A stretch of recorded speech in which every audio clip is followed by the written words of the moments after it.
Kerjasama ASEAN Campur Tiga (APT) akan membantu meningkatkan kapasiti dalam menangani COVID-19 selain mengurangkan impak serta menggalakkan pemulihan serta pembangunan yang mampan. Perdana Menteri Tan Sri Muhyiddin Yassin berkata APT perlu memastikan pasaran terbuka, mengekalkan aliran perdagangan, perkhidmatan dan pelaburan untuk mengukuhkan daya tahan ekonomi serantau. In this context, Malaysia is of the view that we must remain committed in keeping our markets open, maintain normal flows of trade, services and investment to strengthen our regional economic resilience without unnecessary barriers to trade or disruption to global supply chain. Perdana Menteri berkata demikian dalam ucapan intervensi pada sidang kemuncak APT yang diadakan secara maya.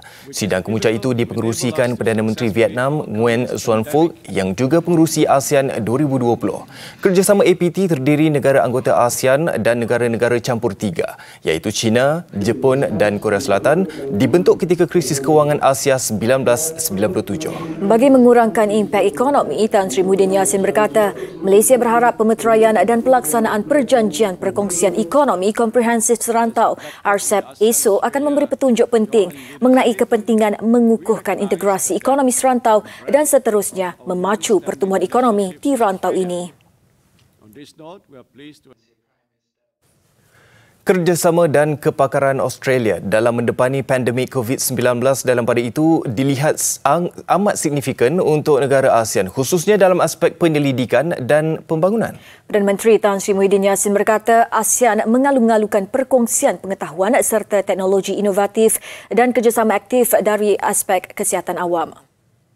Beliau berkata demikian dalam ucapan intervensi pada sidang kemuncak Dui Tahunan ASEAN Australia kedua yang berlangsung secara maya. Katanya, kolaborasi mampan itu juga perlu melihat elemen penting lain termasuk pembangunan vaksin dan perubatan yang selamat, berkesan serta berpatutan demi faedah pelbagai lapisan masyarakat. Tumpuan juga tidak harus terhad kepada usaha menangani pandemik COVID-19, sebaliknya diperluaskan kepada kecemasan atau penyakit lain pada masa depan. Sementara itu, ASEAN dan New Zealand perlu meneruskan usaha mengukuhkan kerjasama dalam mendepani cabaran getir pasca pandemik termasuk berkaitan aspek keselamatan dan keganasan. Menurut Tan Sri Muhyiddin, kerjasama dan kesepakatan lebih komprehensif juga diperlukan untuk menangani ancaman keselamatan, terutama berkaitan migrasi, keselamatan cyber serta keganasan. ASEAN dan New Zealand juga perlu merintis jalan daripada kesan buruk ekonomi akibat penularan COVID-19.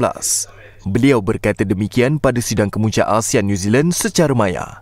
Turut serta Perdana Menteri New Zealand Jacinda Ardern.